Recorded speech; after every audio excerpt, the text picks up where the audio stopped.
Festive Road is usually very quiet. But on this morning, the street was crowded with traffic. At number 52, Mr. Benn looked out of his window at all the traffic. "What's going on?" he asked a man. "The main road is being repaired, and it's the rush hour," said the man. "All the traffic has to come this way." Mr. Benn went back inside and sat down to watch television. The television was showing a film about cavemen. It said that cavemen lived a long time ago. They lived in caves. That's why they were called cavemen. They dressed in furs and worked with tools made out of stone. Mr. Benn was interested in the program, but the traffic outside was so noisy he couldn't really hear the television. "I must get away from all this noise," he said. And he thought about the special costume shop that he knew, the shop that adventures could start from. "That's the place to go," he smiled.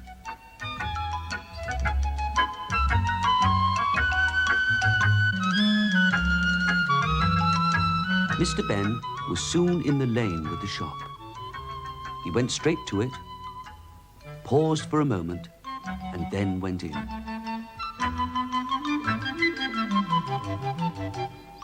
He waited inside the shop looking at the costumes. "Something away from cars," he thought. As if by magic, the shopkeeper appeared. "Good morning, sir," he said. "Good morning," said Mr. Benn. "Is that a caveman's outfit?" "Yes," said the shopkeeper. "You know, they used to live in caves. They didn't have houses." "They didn't have any cars either," said Mr. Benn. "Do you think I might try it on?" He took the fur into the fitting room. Once inside the fitting room, he quickly changed.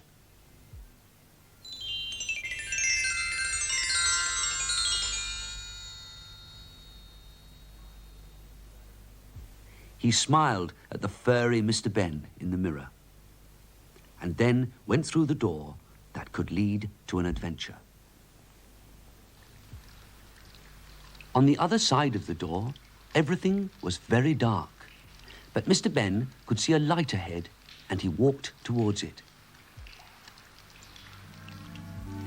As it became lighter, he found that he was walking out of a cave. In front of him were other caves and lots of people dressed in furs.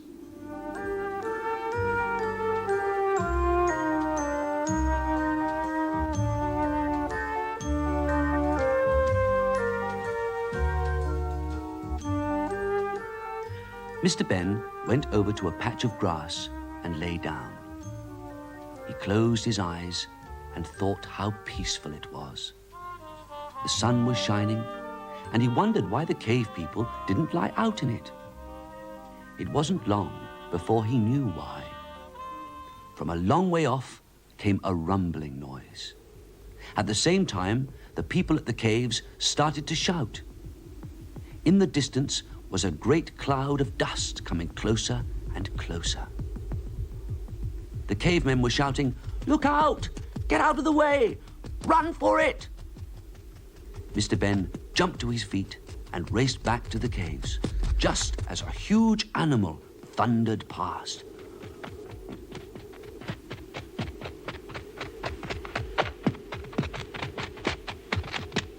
"Golly," said Mr. Benn. "What was that?" "A dinosaur," said a man. "Every morning, the dinosaurs and other animals rush past here on their way to get the best feeding places. And now, in the evening, they race back to get the best places to sleep.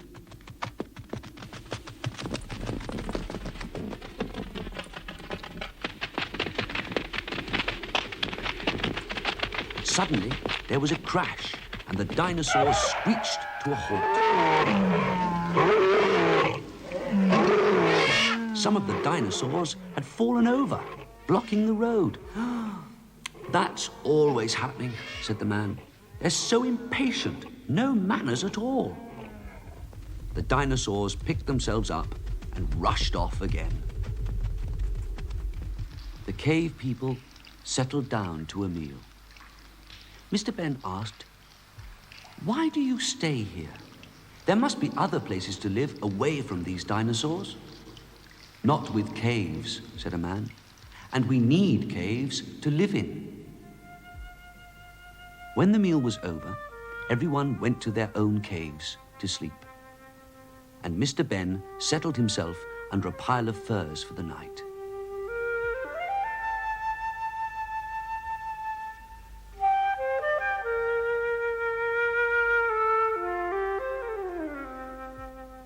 The next morning, when Mr. Benn woke up, he heard shouting outside the cave. He looked out and saw some men trying to move a dinosaur. "Can I help?" asked Mr. Benn. "This often happens," explained a man. "An animal just parks here to sleep and blocks a cave entrance so that people can't get out. Help us push it out of the way, will you?"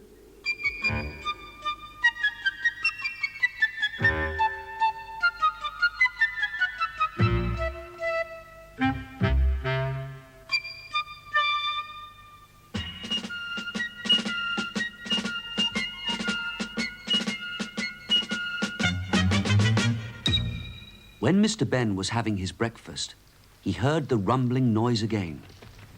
This time, he knew what to expect. The animals went rushing past, but this time in the opposite direction. When all the dinosaurs had gone, Mr. Benn asked if they could go for a walk to get away from the dust. "Yes, we'll all go," said the others, "and show you around. You have to be careful crossing the dinosaur road. The dinosaurs don't mean any harm, but they're clumsy.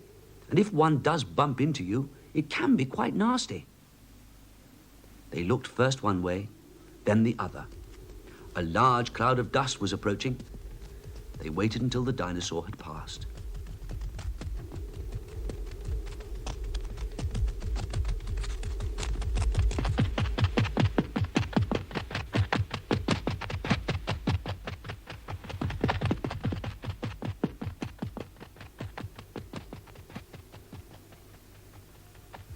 This time when they looked, the road was clear, so they crossed.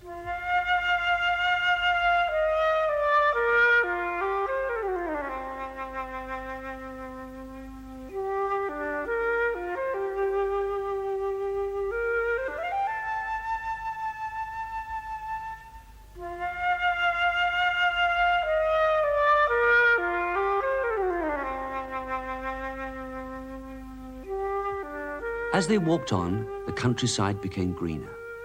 There were trees and streams, and the air was fresh.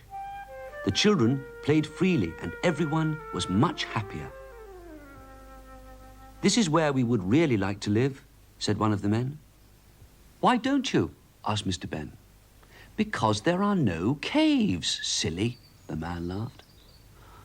"We'll build some, or at least something that will do instead," said Mr. Benn. "I'll show you how to build stone huts. First, we'll need a lot of very large stones."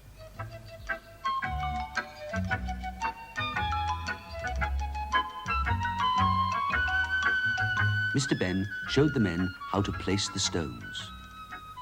As soon as they saw how it was done, they started to build several huts.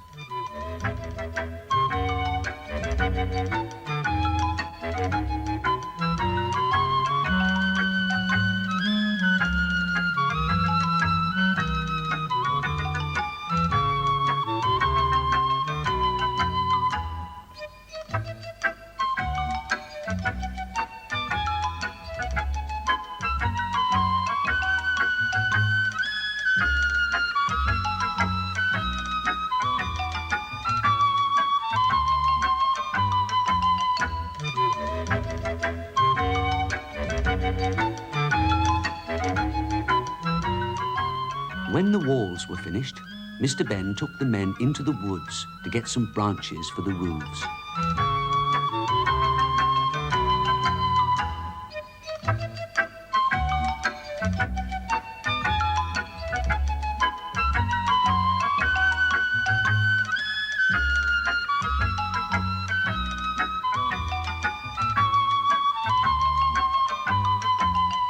Next, the men cut pieces of turf from the ground.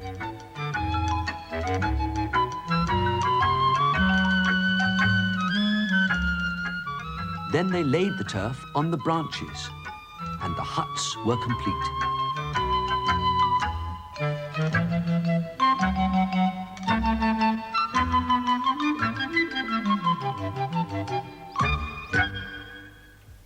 The people were very pleased.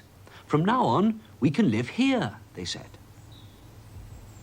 A man appeared beside Mr. Benn. Come and look inside this hut, sir, he said. Just then, Mr. Benn heard a noise in the distance. The cave people were standing on top of a hill. They were watching the dinosaurs' rush hour again.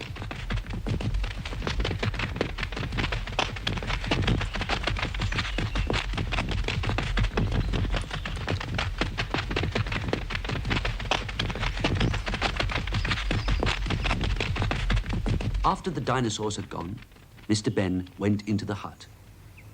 And just as he had expected, found himself back in the changing room of the shop. He took a last look at himself in the mirror and then changed back into his own clothes.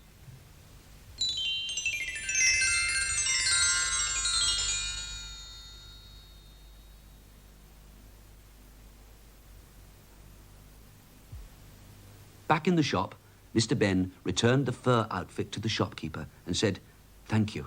Thank you very much." "Thank you, sir," said the shopkeeper. "We look forward to seeing you again." As Mr. Benn waved goodbye from the door, he said, "I look forward to seeing you again. Goodbye." Mr. Benn walked back home along Festive Road, which was still filled with cars and lorries. Somehow they looked different now, thought Mr. Benn, and for a moment he imagined they all looked like dinosaurs.